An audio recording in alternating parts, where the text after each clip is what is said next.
Welcome to the total fact story viewers آپ نے ابھی تک اگر میرے چینل کو سبسکرائب نہیں کیا تو برائے مہربانی میرے چینل کو سبسکرائب کر دیں۔ روزانہ آپ کو ایک نئی قسط کے ساتھ ہم ملیں گے۔ ویورز آج ہم دیکھیں گے قسط نمبر 5۔ قسط نمبر 5 کی شروع میں نیان ارطغرل سے کہتا ہے کہ مجھے یقین ہے کہ اس پاگل سلطنت میں تمہاری ماں ہیما، تمہارا بھائی گلدوگدو اور تمہاری بیوی حلیمہ نہیں ہوں گی۔ تم نے اپنی طرح ایک جنگجو بیوی کا انتخاب کیا ہے۔ اس نے ہمارے سپاہیوں کو مارا اور تمہارے ماموں خوشنود کے قبیلے میں پناہ لینے میں کامیاب ہو گئی۔ مگر کوئی مسئلہ نہیں، سلجوق سلطنت کی حلیمہ سلطان شاید کچھ دن اور زندہ رہے۔ اگر وہ بہت خوش قسمت ہوئی تو شاید ان سردیوں تک۔ اگر تم ہماری دشمنی مول لینا چاہتے ہو، بالآخر وہ اس بے رحم جنگ میں قربان ہو جائے گی، تمہاری بیوی اور تمہارے چاہنے والے بھی۔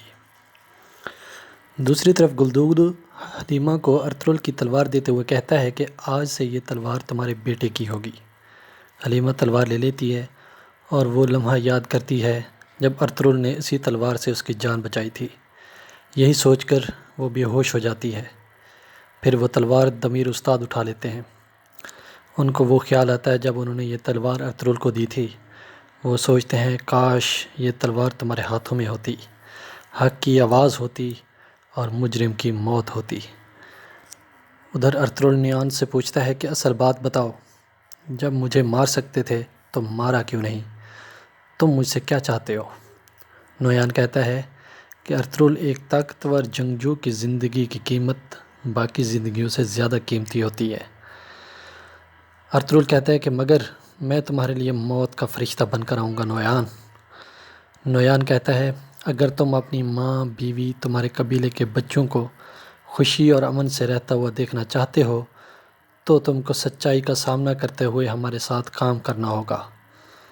ہمارے بنو، ہمارے ساتھ چلو، ہمارے ساتھ فتوحات حاصل کرو۔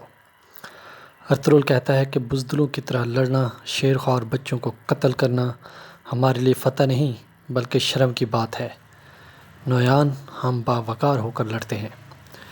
نیان کہتا ہے کہ ہم نے دیکھا ہے کہ تم نے کیسے صلیبیوں کو شکست دی، ہم تم کو اچھی طرح جانتے ہیں۔ آخرکار سلطان علاء الدین کسی بھی وقت مر سکتا ہے۔ اس وقت تم ابھر کر سامنے آؤ گے، میں تمہیں تمہارے چاہنے والوں اور قبیلے کی حفاظت کا ایک اور موقع دیتا ہوں۔ یا تو تم میرے ساتھ کام کرو اور ہم دوست بن جائیں گے، یا پھر ہمارے باقی دشمنوں کی طرح تمہارا بھی نام و نشان مٹ جائے گا۔ فیصلہ لینے میں جلدی نہ کرو، ابھی اس کھانے اور شراب کے مزے لو، باقی بات صبح کریں گے۔ ارطغرل کہتا ہے کہ جب سے میں پیدا ہوا ہوں ہم چنگیز خان کی فوج سے لڑ رہے ہیں، ایک ایک کر کے میرے سب پیارے مرتے گئے، بشمول میرے بھائی صارم کے۔ اب تم میرے ساتھ دوستی کی بات کرتے ہو؟ جب تک میں زندہ ہوں یہ اتحاد ممکن نہیں۔ نیان کہتا ہے کہ صارم لاکھوں جنگجو میں ایک بہترین جنگجو اور ذہین بھی، ہمارے ساتھ شامل ہو کر اس نے ذہانت کا ثبوت دیا۔ اب وہ اکتائی خان کی طرف سے لڑ کر اپنی شجاعت کے کارنامے دکھا رہا ہے۔ ارطغرل کہتا ہے کہ جیسے تم کو جنگ کرنا نہیں آتی، ایسے ہی جھوٹ بولنا بھی نہیں آتا۔ نیان کہتا ہے کہ ارطغرل تم کو اس بات کا جلد پتہ چل جائے گا کہ میں جھوٹ بول رہا ہوں یا سچ۔ بہار کے موسم میں صارم منگول آرمی کے ساتھ یہاں آئے گا۔ اب جاؤ اور جو میں نے کہا ہے اس کے بارے میں سوچو۔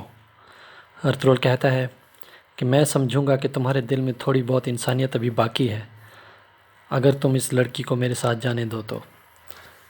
نیان ہاں میں سر ہلا دیتا ہے۔ جاتے ہوئے ارطغرل دیکھتا ہے کہ ایک منگول تیر کی چھڑی کو چاقو سے بنا رہا ہے۔ وہ اس پر حملہ کر کے وہ چاقو چھپا لیتا ہے۔ باقی منگول ارطغرل کو پکڑ کر قابو کر لیتے ہیں اور ارطغرل کو ایک درخت کے ساتھ باندھ دیتے ہیں اور اس لڑکی کو بھی باندھ دیتے ہیں۔ رات کے وقت ارطغرل اس چاقو سے اپنے رسی کاٹ لیتا ہے اور اس لڑکی کی رسی بھی کاٹ دیتا ہے۔ پھر دونوں وہاں سے بھاگنے کی کوشش کرتے ہیں اور پھر پکڑے جاتے ہیں اور منگول لکڑیوں سے ارطغرل کو مارنا شروع کر دیتے ہیں۔ دوسری طرف حلیمہ اور ہیما خاتون ساتھ بیٹھی ہوتی ہیں خیمے میں۔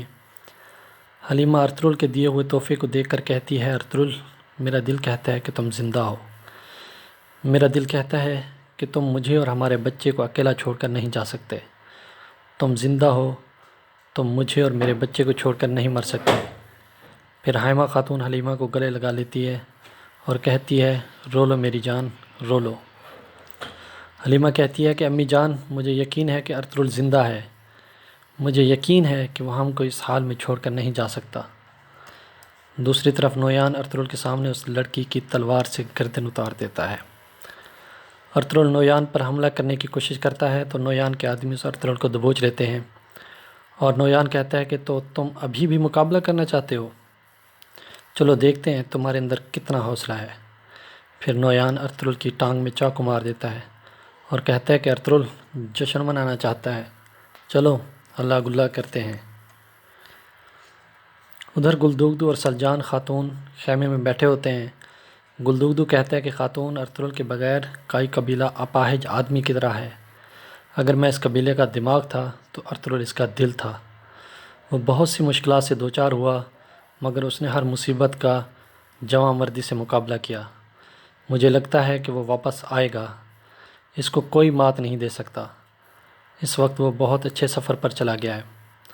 خاتون، آج کے بعد اس کی اولاد ہماری اولاد ہے، تمہیں حلیمہ کا خیال رکھنا چاہیے۔ سلجان خاتون کہتی ہیں میرے سرتاج، آپ فکر نہ کریں، ارطغرل شہادت کے مرتبے پر فائز ہو گیا ہے، وہ موت کے سب سے اعلیٰ درجے پر ہے۔ کائی قبیلے کو بہت جلد سنبھلنا ہوگا، ہر خیمے میں ہزاروں مسائل ہیں، اگر آپ لوگوں کی رہنمائی نہ کر سکے تو لوگ بکھر جائیں گے۔ گلدوگدو کہتا ہے کہ ہم دونوں قبیلے ایک مشترکہ فوج بنانا چاہتے ہیں، اس طریقے سے ہم کچھ اور سال سکھ کا سانس لے سکتے ہیں، اس کے علاوہ اور کوئی چارہ نہیں۔ سلجان خاتون کہتی ہے کہ مگر جب ہم افواج کا اتحاد کریں گے تو کئی دوسرے مسائل جنم لیں گے۔ گلدوگدو کہتا ہے کیسے مسائل؟ دورگا قبیلے کے سردار اطمینان بخش نہیں ہیں۔ سلجان خاتون کہتی ہیں کہ خوشنود ماموں عالیہ خاتون کے ساتھ نجی زندگی میں زیادہ مگن نظر آتے ہیں۔ عالیہ آہستہ آہستہ سرداری خیمے پر قابض ہو رہی ہے، اگر اس نے تیمور سے اپنے تعلقات مضبوط کر لیے تو وہ تیمور کو اپنا فرما بردار بنا لے گی۔ گلدوگدو کہتا ہے کہ میں حیران ہوں کہ اس غم کی گھڑی میں بھی تم نے یہ سب کچھ کیسے جانچ لیا؟ سلجان کہتی ہے کہ میں صرف آپ کو خبردار کرنا چاہتی تھی، یہ اتحاد بنانے سے پہلے ان لوگوں کو اچھی طرح جاننا ضروری ہے تاکہ جب یہ اتحاد توڑنے کا وقت آئے تو وہ آپ کے دشمن نہ بن جائیں۔ دوسری طرف نویان ارطغرل اور اپنے پہلوان کے ہاتھ میں رسی باندھ کر مقابلہ کرواتا ہے۔ جب دونوں لڑ رہے ہوتے ہیں تو ایک آدمی نویان کو آ کر کہتا ہے نویان، تم نے غلط آدمی کا انتخاب کیا ہے، تم اس کو کبھی بھی قائل نہیں کر پاؤ گے، اس کھیل کو فوراً ختم کر دو۔ ارطغرل یہ لڑائی جیت جاتا ہے، پھر باقی منگول ارطغرل کو لاٹھیوں سے مارنے لگ جاتے ہیں۔ نویان کہتا ہے کہ ارطغرل کو پکڑ کر باندھ دو۔ ادھر ترک قبیلے کا سردار اپنے بیٹے تیمور سے کہتا ہے کہ حائمہ بہن نے بہت وقت سے کوئی خوشی نہیں دیکھی، ارطغرل کی موت نے اسے اور بھی نڈھال کر دیا ہے۔ تیمور کہتا ہے کہ بابا، آپ کہتے ہیں نا کہ ہم خانق بدوش ترکمان، ہم گھوڑوں پر اپنے ساتھ اپنا درد بھی سوار کرتے ہیں۔ اپنی ماں کی موت کے بعد ٹوٹ سا گیا ہوں اور آج تک ہم ان کے قاتل کو پکڑ نہیں سکے۔ اگر میں اس بندے کو 1000 بار نہ ماروں تو اللہ میری سانسیں روک لے۔ عالیہ خاتون بھی ان کے ساتھ خیمے میں موجود ہوتی ہے۔ سردار کہتا ہے عالیہ خاتون، آؤ یہاں بیٹھو۔ اسے کہتا ہے کہ آئندہ تمہیں کام کرنے کی ضرورت نہیں ہے، اپنے لیے ایک کام والی رکھ لو۔ عالیہ خاتون کہتی ہے شکریہ میرے آقا، میں کافی وقت سے اس بارے میں سوچ رہی تھی، سارا دن کپڑے کا کام دیکھنا اور شام کو یہاں فیصلے کرنا۔ تیمور کہتا ہے بابا، کل جرگے میں آپ کا کیا فیصلہ ہوگا؟ سردار کہتا ہے کہ مجھے لگتا ہے کہ ہمیں اتحادی فوج بنانی چاہیے۔ تیمور کہتا ہے کہ پھر باقی معاملات کیسے چلیں گے؟ سردار کہتا ہے کہ کائی قبیلے والے جاں بازوں کو دیکھیں گے، وہ منگولوں سے پہلے ہی جنگ کر چکے ہیں، اور باقی تمام معاملات ہمارے لوگ دیکھیں گے۔ عالیہ خاتون کہتی ہے کہ میری والدہ مرحومہ کہا کرتی تھی اگر آپ نے کوئی فیصلہ لینا ہو تو ہمیشہ اپنے برے وقت کو یاد کرو۔ حالانکہ ان سرداری معاملات میں میرا بولنا ٹھیک نہیں ہے، مگر جب 2 قبیلے بدامنی کا شکار ہوں تو جو قبیلہ جاں بازوں کی نگرانی کرے گا تو لکھ لو ہمیشہ وہ آپ سے اوپر رہے گا۔ تیمور کہتا ہے آپ کہنا کیا چاہتی ہیں؟ عالیہ خاتون کہتی ہے کہ میں کہنا چاہتی ہوں کہ جاں بازوں کی نگرانی تمہارے پاس ہو تیمور، اور تمہیں ان کی قیادت کرنی چاہیے۔ وہ اس لیے کرنی چاہیے کیونکہ کل اگر کوئی بد امنی ہوتی ہے تو ہمیں کوئی مشکل نہ ہو۔ دوسری طرف ابن العربی ارطغرل کے پاس آتے ہیں اور کہتے ہیں میں تمہارے لیے دودھ لایا ہوں، جتنا دل کرتا ہے پیو۔ ارطغرل وہ دودھ لے کر پیتا ہے۔ ابن العربی کہتے ہیں کہ میں تمہیں قرآن کی سورۃ الفیل کے پیچھے جو واقعہ ہے وہ بتاؤں گا۔ چھوٹے چھوٹے پرندوں نے کیسے ہاتھیوں کو شکست دے دی۔ صدیوں پہلے ظالم جنرل ابرہہ مکہ کو تباہ کرنا چاہتا تھا۔ اس نے ہاتھیوں سے ایک فوج تشکیل دی۔ جب ابرہہ مکے کی طرف بڑھ رہا تھا تو لوگ پہاڑوں کی طرف فرار ہو گئے کیونکہ وہ ڈر گئے تھے۔ جب ابرہہ اپنی طاقتور فوج کے ساتھ مکہ کی طرف بڑھ رہا تھا تو اچانک تیز رفتار پرندے آسمان پر نمودار ہوئے۔ یہ بظاہر تو پرندوں اور ہاتھیوں کی جنگ تھی، مگر حقیقت میں یہ حق اور باطل کی جنگ تھی۔ پرندوں کی چونچوں میں پتھر تھے جو انہوں نے برسائے اور ابرہہ کی فوج کو شکست دی۔ جب بھی تم اپنے آپ کو ان پرندوں جیسا چھوٹا اور کمزور محسوس کرو تو اس صورت کو یاد کرنا۔ ضروری نہیں کہ جیت ہمیشہ بڑے اور طاقتور کی ہو۔ اللہ جس کے ساتھ ہوگا جیت اسی کی ہوگی۔ اللہ ہمارے ساتھ ہے۔ پھر ارطغرل کی آنکھ کھلتی ہے تو وہ خوش ہو جاتا ہے کیونکہ ابن العربی ارطغرل کے خواب میں یہ سب بیان کر کے گئے تھے۔ ارطغرل خدا کا شکر ادا کرتا ہے۔ دوسری طرف حلیمہ بیٹھی رو رہی ہوتی ہیں اور کہتی ہیں وہ کیسی آگ تھی جس میں میرے ارطغرل کو ڈالا گیا اور زندہ جلا ڈالا۔ اس کو تو سورج کی تپش بھی کچھ نہیں کہتی تھی، ٹھنڈی ہوا بھی اس کو کچھ نہیں کہہ سکتی تھی۔ وہ گیا لیکن ہمیشہ لوٹ کر آیا۔ وہ گھوڑے سے کہتی ہے اقتلق، کیا موت نے ہمیں جدا کر دیا؟ اپنے بچے کو دیکھنے سے پہلے ہی ارطغرل شہید ہو گئے۔ اب ہمارے لیے کوئی امید کی کرن باقی نہیں رہی۔ میرے لیے اب یہ دنیا کچھ بھی نہیں ہے۔ کئی قبیلے والوں کی تلواروں کو زنگ لگ جائے گا۔ اب کوئی سردار یا شکاری تمہارے جیسا نہیں ہوگا ارطغرل۔ وہ گھوڑے سے باتیں کرتے ہوئے کہتی ہے کہ اسے ہمیں ایسے نہیں چھوڑ جانا چاہیے تھا۔ ان کے بغیر ہماری اس دنیا میں کوئی حیثیت نہیں ہے۔ میں اس دنیا میں مزید زندہ نہیں رہنا چاہتی۔ سلجان جو حلیمہ کی باتیں سن رہی ہوتی ہے اسے کہتی ہے ایسی باتیں مت کرو حلیمہ، اللہ ہی زندگی لینے والا ہے اور دینے والا ہے، ہم تو محض اس کے غلام ہیں۔ اللہ تعالی ہم دونوں کو جنت میں ایک دوسرے کا ساتھ دے۔ حلیمہ کہتی ہے سلجان خاتون کی کیا ہم جنت میں ایک ساتھ ہوں گے؟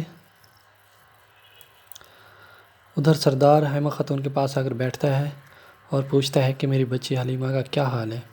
حلیمہ خاتون کہتی ہے کہ لگتا ہے اسے بہت بڑا دھچکا لگا ہے، لیکن انشاءاللہ وہ جلد سنبھل جائے گی۔ اور سردار حلیمہ سے پوچھتا ہے تمہارا کیا حال ہے حلیمہ بہن؟ حلیمہ خاتون کہتی ہیں نہ کوئی آنسو کا قطرہ اور نہ ہی غم کی کوئی شام، جب تک میرے قبیلے کے لوگوں کو امن نہیں مل جاتا تب تک میں نے اپنے درد کو قبیلے کے ان پہاڑوں میں دفن کر دیا ہے۔ شکر ہے شہیر اور زلجان ان سخت تکلیف میں یہاں نہیں ہے۔ سردار حلیمہ سے پوچھتا ہے کہ تمہارے سردار کیا کہتے ہیں؟ حلیمہ کہتی ہیں کہ میں نے ان کو جرگے میں دعوت دے دی ہے، وہ ضرور آئیں گے۔ وہ سردار سے پوچھتی ہے بھائی تمہیں کیا بات پریشان کر رہی ہے؟ سردار کہتا ہے کہ حلیمہ پچھلی گرمیوں میں انہوں نے میرے قبیلے پر بھی حملہ کیا تھا، ہمارے بہت سے لوگ زخمی ہوئے تھے، انہوں نے ہمارے آدھے مویشی لوٹ لیے، انہوں نے ہمارے بازو کاٹ ڈالے تھے۔ حلیمہ خاتون کہتی ہیں کہ انہوں نے ہماری کمر توڑ ڈالی، لعنت ہو ان پر۔ سردار کہتا ہے کہ حلیمہ یہ سردیاں ہم دونوں کے لیے بہت مشکل ہوں گی۔ حلیمہ کہتی ہیں کہ تو یہ وجہ ہے کہ تم نے ہمیں جرگے میں بلایا ہے؟ سردار کہتا ہے کہ صرف اس لیے نہیں، ہمیں اب ایک ہو جانا چاہیے۔ اگر تو ہم منگول ختم کرنے میں ناکام ہو گئے تو اس سرزمین پر ہماری یہ آخری سردیاں ہوں گی۔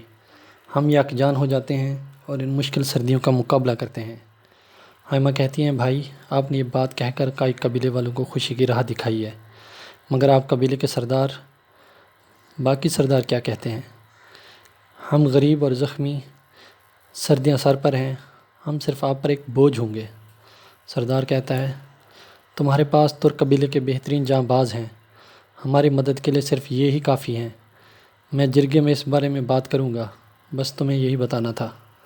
ادھر تیمور اپنے ملازم کو چھڑی مار کر کہتا ہے کہ نالائق انسان، تمہاری وجہ سے میرا گھوڑا زخمی ہو گیا۔ ملازم کہتا ہے میرے آقا میں لوہے کا کام نہیں جانتا، میں نے اپنی پوری کوشش کی، مجھے معاف کر دے میرے آقا۔ اتنے میں دوان آ جاتا ہے اور وہ کہتا ہے بھائی وہ غریب آپ سے منت کر رہا ہے، یہ اس کا کام نہیں تھا۔ تیمور کہتا ہے دوان اپنی حد میں رہو، اس قبیلے میں لوگوں کو فوری اور ضرورت کے مطابق سزا دی جاتی ہے، ورنہ کردوغلو جیسے کئی لوگ یہاں پر بھی ہوتے ہیں۔ دوان کہتا ہے ہماری روایات ہمیں یہی سکھاتی ہیں اور ہمارا اللہ اس سے خوش ہوتا ہے۔ اتنے میں گلدوگدو آ جاتا ہے اور کہتا ہے دوان کیا بات ہے؟ دوان کہتا ہے کہ میں تیمور سے ترک روایات کے بارے میں بات کر رہا تھا۔ تیمور کہتا ہے کہ اس نے مرحوم ارطغرل بھائی نے انہیں تمیز بالکل نہیں سکھائی۔ گلدوگدو کہتا ہے کہ ہمارا بہت بڑا نقصان ہوا ہے، اپنے اس تکرار سے مجھے پریشان مت کرو۔ تیمور کہتا ہے آپ ٹھیک کہہ رہے ہیں گلدوگدو بھائی، آپ ٹھیک کہہ رہے ہیں، مگر ان کو اپنی حد میں رہنا چاہیے۔ کوئی مسئلہ نہیں، چلو چلتے ہیں۔ گلدوگدو کہتا ہے چلیں، جرگے کی تیاری کرتے ہیں۔ وہ غدار جو چابش تھا ابھی تک اس کو نہیں پتہ، دوان سے کہتا ہے کہ دوان میرے بھائی، اب تمہارا کوئی آقا نہیں ہے، جس تھالی میں کھاتے ہو اس میں چھید مت کرو اور اپنے بارے میں سوچو، تمہیں بہت کچھ سہنا ہوگا۔ اتنے میں ترغت آ جاتا ہے اور کہتا ہے کہ چابش ہم کافی کچھ سہ چکے ہیں، اب ہمیں کوئی پرواہ نہیں ہے۔ دوسری طرف نویان کے کہنے پر ارطغرل کے ہاتھ میں ایک بڑی سی کیل ٹھوکی جاتی ہے، جس سے ارطغرل کرہا اٹھتا ہے۔ نویان کہتا ہے جس ہاتھ میں تم اپنی تلوار پکڑتے تھے میں نے اس ہاتھ میں کیل ٹھونک دی ہے، کل تمہارے دوسرے ہاتھ کی باری ہے، اس کے بعد تمہارے پاؤں، اس کے بعد میرے اپنے ہاتھوں سے میں تمہاری آنکھوں میں کیل ٹھونکوں گا، اور یہ اذیت دینا تب تک ختم نہیں ہوگا جب تک تم میری بات نہیں مان لیتے۔